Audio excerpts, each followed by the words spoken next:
السلام علیکم۔ پیش خدمت ہے کہانی ربابیہ کا پہلا حصہ۔ میری زندگی کے 5 سال کھو گئے تھے۔ پورے 5 سال معمولی بات نہیں تھی۔ زندگی تو ہوتی ہی مختصر ہے، ایک ایک لمحہ قیمتی۔ ہر صبح مسرتوں اور امنگوں کی سادہ کتاب ہوتی ہے۔ جو میسر ہو لکھ لو، ہر ورق ہر کونا دلچسپی کا حامل۔ لیکن اس کتاب کے 1825 صفحات سادہ رہ گئے تھے اور مجھے ان کا بہت افسوس تھا۔ جیل کے دن اور جیل کی راتیں بھی بلا کہیں زندگی میں شامل ہوتی ہیں۔ میں نے یہ دن اور یہ راتیں جس طرح گزاری تھیں میرا دل ہی جانتا تھا، لیکن غلطی میری ہی تھی۔ میں نے خود اپنا اصول توڑا تھا۔ انسان اپنے کیے کی سزا بھگتے تو اسے اتنا افسوس نہیں ہوتا تھا، لیکن میں نے ظہیری کے کیے کی سزا بھگتی تھی۔ منحوس ایرانی نے مجھے اپنی حماقت کے جال میں گرفتار کر لیا تھا، ورنہ میں نے زندگی میں کہاں جیل کا منہ دیکھا تھا۔ 7 سال سے اسمگلنگ کر رہا تھا۔ ملک ملک کی سیر میری زندگی کا سب سے دلچسپی مشغلہ تھا۔ میں تعلیم یافتہ تھا، صورتحال کو جاننے کی صلاحیت رکھتا تھا، مشکلات سے نمٹنے کے گر جانتا تھا۔ میں نے کبھی غلط منصوبہ بندی نہیں کی تھی۔ تنہا کام کرتا، اتنی دولت حاصل کرتا جو میری عیش و آرام کی زندگی کے لیے پوری ہو، اور اس کے بعد کسی دوسرے منصوبے پر عمل کرتا، کسی اور ملک نکل جاتا۔ میں ہر ملک کا شہری تھا، دنیا کی 30 زبانیں جانتا ہوں، انہیں لکھ پڑھ سکتا ہوں، بول سکتا ہوں۔ مجھ جیسا آدمی حماقت میں گرفتار ہو گیا تھا، صرف اس گندے شخص کے فریب میں آ کر۔ مختصر تفصیل یوں ہے کہ میں ان دنوں ایران میں مقیم تھا۔ ایران جیسی جگہ میں نے 50 گرام ہیروئن فروخت کی تھی اور اتنی دولت حاصل کر لی تھی کہ ایران میں 1-2 ماہ سکون سے گزار سکوں۔ ظہیری کمبخت وہ ایجنٹ تھا جس کی معرفت سے میں نے یہ ہیروئن فروخت کی تھی، بس وہ میرے پیچھے لگ گیا۔ اس نے میرے سامنے ایک منصوبہ پیش کیا۔ قبراس نامی گھاس کے پتے اسے مصر پہنچانے تھے۔ اس سے ایک خاص نشہ آور شہد حاصل ہوتی ہے جو مصر میں بہت مقبول ہے اور وہاں بہت قیمتی فروخت ہوتی ہے۔ میں تیار نہ ہوا تو وہ طرح طرح سے میرے پیچھے پڑنے لگا، یہاں تک کہ اس نے ایک ایرانی لڑکی فروزی کو میرے پیچھے لگا دیا اور میری سب سے بڑی کمزوری سے فائدہ اٹھا گیا۔ میں نے قاہرہ کا سفر کیا، جہاں مجھے ریسیو کرنے کے لیے بقول ظہیر کے 10-12 افراد موجود تھے، لیکن میرا استقبال قاہرہ پولیس نے کیا اور میرے سامان سے وہ نشہ آور گھاس برآمد کر لی۔ اس کے بعد بہت کچھ ہوا، اتنا کچھ کہ بیان سے باہر ہے۔ یہاں اتنا کہہ دینا کافی ہے کہ مصر پولیس جتنی دنیا کی ظالم ترین پولیس شمار کی جاتی ہے، اور اس کے چنگل میں پھنس جانے والا بہت مشکل سے جی سکتا ہے، لیکن مجھے موت قبول نہیں تھی۔ میں نے خود کو تمام باتوں کا ذمہ دار قرار دیا اور مجھے 5 سال کی سزا سنا دی گئی۔ جیل سے نکلنے کے بعد دل تو یہی چاہتا تھا کہ سیدھا ایران جانے کا بندوبست کروں اور وہاں پہنچ کر ظہیری کو قتل کر دوں، لیکن ایران کے حالات اخبارات کے ذریعے مجھ تک پہنچتے رہے۔ زندگی کے بقیہ سال موت کے حوالے کرنا مجھے منظور نہ ہوا اور میں نے ظہیری پر لعنت بھیج دی۔ ایک آسانی مجھے ضرور حاصل تھی، وہ یہ کہ میں کسی غیر ملکی کی حیثیت سے گرفتار نہیں ہوا تھا، بلکہ میرے پاس مصری پاسپورٹ بھی تھا جس کے تحت میں مصر کا باشندہ قرار دیا گیا، اور اس بارے میں زیادہ چھان بین نہیں کی گئی تھی۔ چنانچہ رہا کرتے وقت مجھے صرف معمولی سی ہدایت دی گئی اور کوئی اور مشکل پیش نہیں آئی۔ قاہرہ اجنبی تھا میرے لیے اور اس کی کہانیاں دلکش، لیکن میری ساری منصوبے میرے ساتھ جیل چلے گئے تھے، اور آزادی کے بعد بھی یقین نہیں آتا تھا کہ میں جیل سے باہر ہوں۔ عظیم قاہرہ کی گلیاں، سڑکیں، بازار زندگی سے فروزاں تھی اور میں ان دنوں سڑکوں پر اجنبی، لیکن یہ صرف 5 سال کا عرصہ تھا جو مجھے گرفت میں لیے ہوئے تھا، ورنہ وقت کا کوئی خطہ میرے لیے اجنبی نہیں تھا۔ اس جمود کو توڑنے کے لیے میں نے جو سب سے پہلے کعبہ خانہ نظر آیا اس کا رخ کیا۔ عجیب سی جگہ تھی، لمبی اور پتلی کسی سرنگ کی مانند۔ ماحول میں گھٹن تھی، میزیں کرسیاں لگی ہوئی تھیں، درمیان میں رقص کے لیے جگہ چھوڑ دی گئی تھی۔ رنگین بلب روشن تھے جن کے مختلف رنگوں کی روشنیاں یہاں بیٹھے ہوئے لوگوں کو عجیب عجیب شکلوں میں پیش کر رہی تھیں۔ چرس اور سگریٹ کے دھوؤں کی بدبو پھیلی ہوئی تھی۔ مجھے کہانیوں کے قاہرہ کی شکل پسند نہیں آئی اور میں یہاں سے اٹھنے کے بارے میں سوچنے لگا۔ جیل کی زندگی گزارنے کے بعد تو مجھے تازہ ہوا کی ضرورت تھی، آزاد اور کھلے ماحول کی۔ میں اٹھنے کا ارادہ کر رہا تھا کہ نیم عریاں لباس میں ایک لڑکی میرے قریب آ گئی۔ یہ ویٹر تھی۔ اسے دیکھ کر ایک لمحے کے لیے میں رک گیا اور بادل نخواستہ اسے کچھ آرڈر بھی دے دیا۔ لڑکی مسکراتی ہوئی چلی گئی۔ یہ لڑکی پرکشش نہیں تھی، بالکل عام سی معمولی سے بدن کی مالک، لیکن 5 سال کے بعد، پورے 5 سال کے بعد ایک لڑکی کو اس حال میں دیکھا تھا، اس لیے ارادے کے باوجود قدم خود بخود رک گئے تھے۔ ویٹر نے میرا آرڈر سرو کر دیا اور میں نے نہ چاہنے کے باوجود اس کے لائے ہوئے مشروب کی سپ لینے لگا۔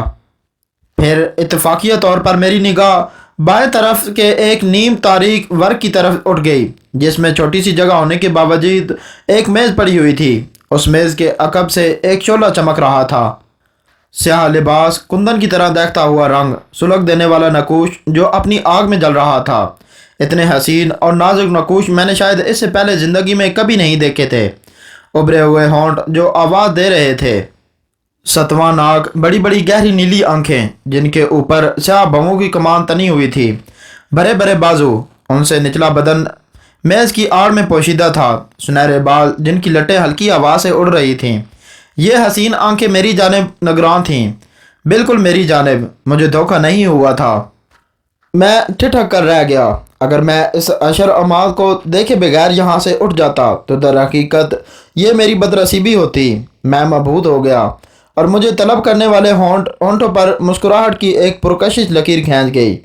سفید دانتوں کی ہلکی سی چمک بجلی کی طرح کندی اور معدوم ہو گئی۔ میں ساکت و جامد رہ گیا تھا۔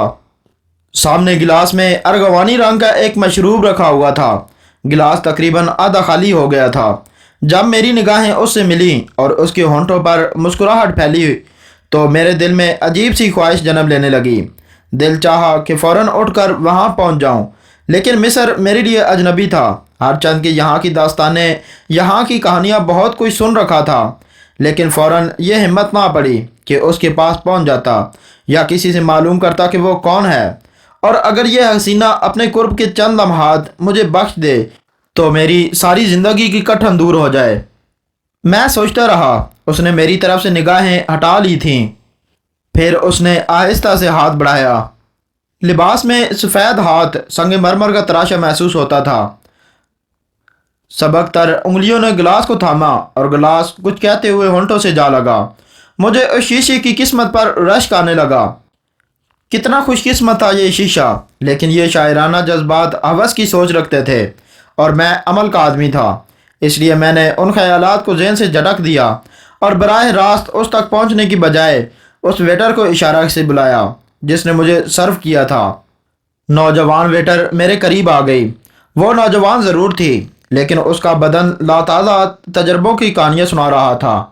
وہ دونوں ہاتھ رکھ کر جھکی اور اتنی قریب ہو گئی کہ مجھ سے اس کی سانسیں میری پیشانی سے ٹکرانے لگیں۔ وہ اپنے بدن کی خوشبو سے مجھے متاثر کرنا چاہتی تھی، لیکن میں اس سے متاثر نہ ہو سکا۔ میں نے اپنے مختصر سے رقم میں سے ایک چھوٹا سا نوٹ نکالا اور اس کے سامنے رکھ دیا، اور ویٹر نے جلدی سے اسے دبوچ لیا جیسے وہ کوئی پرندہ ہو اور اڑنے کے لیے پر توڑ رہا ہو۔ میں کیا خدمت کر سکتی ہوں آپ کی؟ اس نے پوچھا۔ وہ سامنے، اپنے دائیں سے مت دیکھو، وہ جو در بنا ہوا ہے اور اس کے نیچے میز رکھی ہوئی ہے، اس کے گرد بیٹھی ہوئی لڑکی وہ کون ہے؟ میں نے ویٹر سے کہا اور ویٹر میرے اشارے کی سمت دیکھنے لگی اور پھر متغیرانہ انداز میں بولی، وہاں تو کوئی نہیں ہے جناب۔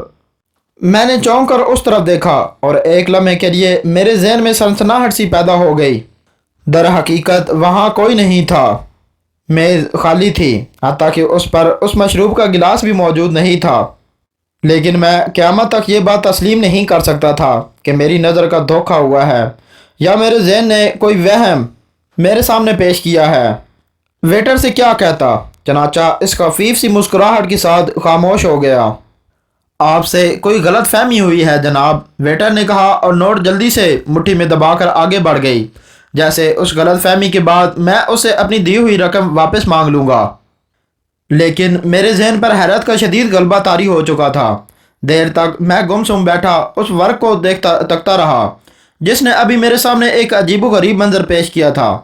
ایک دم سے میرے اوپر اداسی سی مسلط ہو گئی، نہ جانے کیوں، لیکن میں 5 سال کے بعد جیل سے چھوٹا تھا۔ میں اس آزاد دنیا میں خوشی کی سانس لینا چاہتا تھا۔ یہ اداسیاں، یہ بے نام سی اداسیاں جو مجھے مفلوج کر کے رکھ دیں گی۔ چنانچہ میں جلدی سے بل ادا کر کے وہاں سے اٹھ گیا اور باہر نکل گیا۔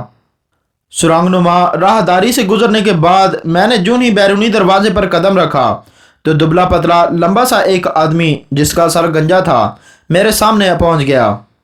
ہیلو، اس نے مسکراتے ہوئے کہا اور میں چونک کر اسے دیکھنے لگا۔ کیا بات ہے؟ میں نے بھاری لہجے میں پوچھا۔ آپ ان سے ملنا چاہتے ہیں؟ کس سے؟ جن کے بارے میں آپ ویٹر سے دریافت کر رہے تھے، لمبے آدمی نے پوچھا۔ کیا؟ میں حیرت سے اچھل پڑا۔ یہ شخص اس بات کو کیسے جانتا ہے؟ میں نے اس کا چہرہ غور سے دیکھا۔ اس کے ہونٹوں پر مسکراہٹ پھیل رہی تھی۔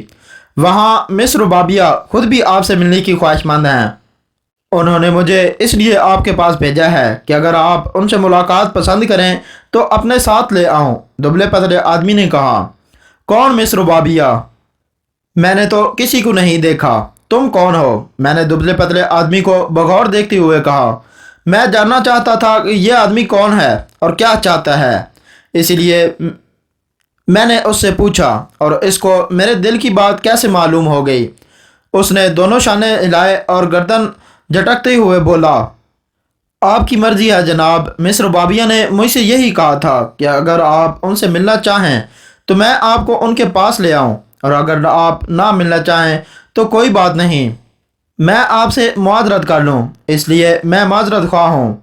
وہ 2 قدم آگے بڑھا تو میں نے جلدی سے اس کے قریب پہنچ کر اسے روک لیا۔ اگر آپ ان کے پاس چلنا چاہتے ہیں تو فرمائیے، باقی معاملات میں میں آپ کی کوئی مدد نہیں کر سکتا۔ ہاں، میں کیوں چلنا چاہوں گا ان کے پاس، اور وہ کیوں ملنا چاہتی ہیں مجھ سے؟ میں نے عرض کیا نا کہ یہ جواب وہی دے سکتی ہیں۔ مجھے صرف اتنا ہی حکم ملا تھا کہ اگر آپ وہاں جانا چاہیں تو میں آپ کو وہاں پہنچا دوں۔ اچھا ٹھیک ہے، چلو، میں نے کہا، اور اس نے ادب سے گردن خم کر دی۔ وہ مجھے گہرے نیلے رنگ کی ایک لمبی کار کے نزدیک لے گیا جس کی چھت کھلی ہوئی تھی۔ دروازہ کھول کر اس نے مجھے بیٹھنے کے لیے کہا اور پھر خود گھوم کر ڈرائیونگ سیٹ پر جا بیٹھا اور کار سٹارٹ کر کے آگے بڑھا دی۔ راستے میں عجیب سے چکر میں تھا۔ یہ باتیں کچھ بعید از عقل تھی۔ اتنی سی دیر میں، صرف اتنی مختصر سی دیر میں یہ سب کچھ کیسے ہو گیا؟ وہ لڑکی کب وہاں سے اٹھی؟ میں نے بس ویٹر کو بلانے کے لیے رخ ہی تو بدلا تھا۔ وہ خود بھی وہاں سے اٹھ گئی، اس کے سامنے کے برتن بھی اٹھ گئے، اور پھر اس نے مجھے طلب بھی کر لیا۔ بات کچھ عقل میں نہیں آ رہی تھی، لیکن اس کی نقوش ابھی تک حواس پر مسلط تھے، اس لیے عقل کا گزر ذرا کم ہی تھا۔ میں نے اپنے نزدیک بیٹھے ہوئے ڈرائیور سے بھی کوئی سوال نہیں کیا، اور چند لمحات کے بعد وہ مجھے قاہرہ کی کسی سنسان سے گوشے میں لے گیا جہاں رہائشی عمارتیں نیم تاریکی میں ڈوبی ہوئی تھیں۔ ان کے اطراف میں پھیلے ہوئے درخت سرد ہوا سے جھول رہے تھے۔ اس نے ایک چھوٹے سے خوشنما سے مقام کے سامنے کار روک دی اور نیچے اتر کر میری سمت کا دروازہ کھول دیا۔ براہ کرم تشریف لائیے، اس نے کہا، اور میں حیران سا اس کے ساتھ عمارت کے اندر داخل ہو گیا۔ جدید طرز و تعمیر کی اس خوبصورت مکان کا یہ ڈرائنگ روم بہت ہی خوبصورت سجا ہوا تھا۔ قدیم ترین طرز کی چیزوں سے اسے آراستہ کیا گیا۔ اوپر چھت میں فانوس لٹکا ہوا تھا جس میں الیکٹرک بلب کی بجائے مومی شمعیں روشن تھیں۔ دیواروں پر بھی روغنی تصاویر آویزاں تھیں۔ ان میں عجیب و غریب مناظر دکھائے گئے تھے جو نہایت ہی قدیم تھے۔ حال کے ماحول کو نہایت پراسرار بنانے کی کوشش کی گئی تھی۔ میں ایسے سرفرے دولت مندوں کو جانتا تھا جو آج بھی کرامت کو اپنائے ہوئے تھے، اور انہوں نے اپنے ڈرائنگ روم کی سجاوٹ میں ان چیزوں کو ملحوظ رکھا تھا۔ یہ ڈرائنگ روم بھی کسی ایسی ہی سرفرے دولت مند کی کاوشوں کا نتیجہ معلوم ہوتا تھا جو آج بھی قدیم مصر کو اس میں زندہ کیے ہوئے تھا۔ دیواروں پر لگی ہوئی تصاویر میں جو مناظر دکھائے گئے تھے وہ بہت ہی حیرت ناک تھے۔ ہال کے داہنی سمت کے ایک حصے میں ایک گول دروازہ نظر آ رہا تھا جس میں کواڑ نہیں لگے ہوئے تھے۔ وہاں سے ہلکی ہلکی نیلی روشنی ابھر رہی تھی، اور اس روشنی کے دوسری جانب ہلکی ہلکی مدھم موسیقی کی آوازیں سنائی دے رہی تھیں۔ عجیب و غریب موسیقی تھی یہ، جو سمجھ میں نہیں آتی تھی، لیکن یہ موسیقی میرے لیے اجنبی نہیں تھی۔ میں نے کئی بار فلموں میں قدیم مصر کی موسیقی کو اس طرز میں سنا تھا، نہ جانے اس میں کون کون سے ساز استعمال کیے جاتے تھے۔ میں اس ماحول سے متاثر ہوئے بغیر نہ رہ سکا، لیکن مجھے اس بات پر حیرت تھی کہ مجھے یہاں کیوں بلوایا گیا ہے۔ وہ عورت یا لڑکی کون تھی؟ کہ میں اس کی طرف راغب ہوں۔ پھر اس تنہا حال میں مجھے چھوڑنے کی کیا وجہ تھی؟ کئی منٹ تک تو میں انتظار کرتا رہا کہ ممکن ہے کوئی آئے۔ آنے والے کا رخ یقیناً اسی اندرونی دروازے کی سمت سے ہو سکتا تھا جہاں سے وہ نیلی روشنی پھوٹ رہی تھی، لیکن جب کافی دیر تک اور کوئی نہ آیا تو میں بے چین ہو کر اٹھ کھڑا ہوا۔ میں نے سوچا اب مجھے کیا کرنا چاہیے۔ وہ دبلا پتلا شخص بھی دوبارہ نظر نہیں آیا تھا۔ میں نے دروازے کی جانب دیکھا اور یہی فیصلہ کیا کہ اس کے اندر دروازے میں داخل ہونے کی بجائے بیرونی دروازے سے باہر نکل جاؤں، اسے دریافت حال کروں۔ لیکن ابھی مجھے یہ سوچے ہوئے دیر نہ گزری تھی کہ دفعتاً اس اندرونی دروازے سے ایک لڑکی اندر داخل ہوئی۔ یہ لڑکی قدیم مصری لباس میں ملبوس تھی۔ یہ لباس فرعونہ کے دور کا تھا۔ مختلف تصاویر میں ایسے لباس دیکھ چکا تھا۔ لڑکی کے چہرے پر رنگین نقش ابھرے ہوئے تھے۔ وہ میرے سامنے آ کر اپنا دائنا ہاتھ سیدھا کر کے رکوع کے انداز میں جھکی اور پھر مجھے اندر آنے کا اشارہ کیا۔ ایک لمحے کے لیے میں کچھ نہ سمجھ سکا تھا۔ بہرطور اب اتنا بزدل یا بے وقوف بھی نہیں تھا کہ ان تمام باتوں سے خوف زدہ ہو جاتا۔ میں نے سوچا کہ اگر میرے ساتھ کوئی ڈرامہ کیا جا رہا ہے تو پھر میں خود بھی اس میں دلچسپی سے حصہ لوں۔ میں تو ایسی کسی نئی چیز کو خواہش مند تھا جو میرے ان 5 سالہ جمود کو توڑ دے۔ لڑکی آہستہ خرامی سے آگے بڑھتی رہی۔ میں اس کی کمر اور کمر سے نچلے حصے کو بغور دیکھتا رہا جسے وہ ایک خاص ادا سے تھرکاتی ہوئی چل رہی تھی، لیکن اس میں بناوٹ کا دخل نہیں تھا، گویا اس کے چلنے کا انداز ایسا ہی تھا۔ پھر جب میں اس گول نیلے دروازے سے دوسری طرف نکلا تو میری آنکھیں پھٹی کی پھٹی رہ گئیں۔ میں سخت حیرت زدہ تھا۔ اس رہائشی علاقے میں جو مکانات بنے ہوئے تھے وہ طویل و عریض نہیں تھے، دور سے تو مختصر ہی نظر آتے تھے، لیکن یہاں جو کچھ میں دیکھ رہا تھا وہ میری عقل سے باہر تھا۔ اتنا عالی شان مکان جو کسی محل سے ہی مشابہ معلوم ہوتا تھا۔ تیز روشنیاں پھیلی ہوئی تھیں، بالکل قدیم ماحول تھا۔ سامنے ایک بڑے تخت پر سجا سنورا اور شکل صورت سے درست ایک شخص ایک خوبصورت زرنگار تخت پر بیٹھا ہوا تھا اور کسی مافوق الفطرت ہستی کی مانند نظر آ رہا تھا۔ اس کے سامنے لوگ اس انداز میں کھڑے ہوئے تھے جس طرح قدیم مصر کے درباروں میں کھڑے ہوا کرتے تھے، سر جھکائے، ہاتھ جوڑے، بے جان بتوں کی مانند۔ چند افراد بیٹھے ہوئے تھے۔ سامنے ہی پروہت کے لباس میں ایک شخص کھڑا ہوا تھا جو آہستہ آہستہ کچھ کہہ رہا تھا۔ میں نے اس کی آواز سننے کی کوشش کی اور میری آنکھیں حیرت سے پھٹی کی پھٹی رہ گئیں۔ یہ شخص فرعون کی صفات اور اختیارات بیان کر رہا تھا۔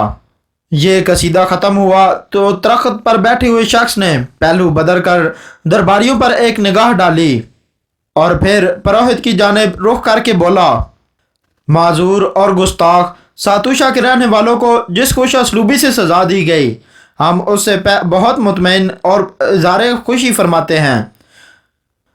زرم کی محفل سے نکل کر بزمے کی محفل میں آ جانا، ہم اپنے حالات سے نمٹ چکے ہیں۔ درباریوں میں چند نے آہستہ آہستہ کچھ باتیں کی اور اس کے بعد موسیقی کی آوازیں تیز ہو گئیں۔ یہ وہی موسیقی تھی جو مجھے اس ڈائننگ ہال میں سنائی دے رہی تھی۔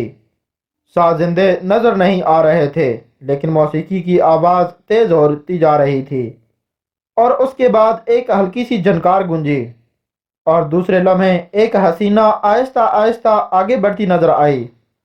وہ اسی طرح چلتی ہوئی اس شخص کے سامنے آ کر ٹھہر گئی جو تخت پر بیٹھا ہوا تھا۔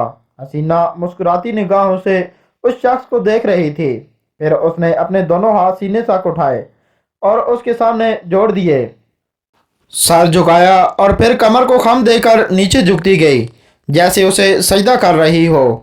میں حیران نگاہوں سے ان تمام مناظر کو دیکھ رہا تھا۔ میرے ہوش و حواس گم ہونے لگے تھے، لیکن میں نے خود کو سنبھالے رکھا تھا۔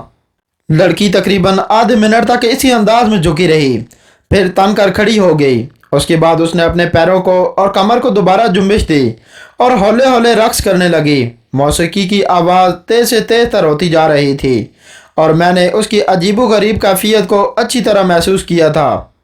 جوں جوں موسیقی کی آواز تیز ہوتی جا رہی تھی، اس رفتار سے موسیقی کی آواز بدل رہی تھی، اور اب دھن میرے لیے قطعی اجنبی اور غیر مانوس تھی۔ اس میں کچھ ایسا ساز استعمال کیے جا رہے تھے جن کی آواز میں نے پہلے کبھی نہیں سنی تھی، اور نہ ہی میں ان سازوں کے نام جانتا تھا۔ اس میں کہیں کہیں ناقوسوں کی ہلکی سی صدائیں بھی شامل تھیں اور گھنٹی کی آوازیں بھی استعمال کی گئی تھیں۔ بہرطور اس کا تاثر بہت گہرا تھا اور دل و دماغ پر ایک ناقابل فہم اور انجانا سا احساس طاری کر رہا تھا۔ اس کی گونج اعضاء کو مفلوج کر رہی تھی، لیکن میں نے اپنے اعصاب کو قابو میں رکھا، البتہ مجھ پر محویت اور خود رفتگی سی طاری ہو گئی تھی۔ دوستوں، اگر آپ کو یہ ویڈیو پسند آئی ہے تو برائے مہربانی اس ویڈیو کو لائک کریں، ہمارے چینل کو سبسکرائب کریں اور بیل آئیکن کو دبا دیں تاکہ ہر آنے والی نیو اپڈیٹ آپ تک آسانی سے پہنچ سکے۔ شکریہ۔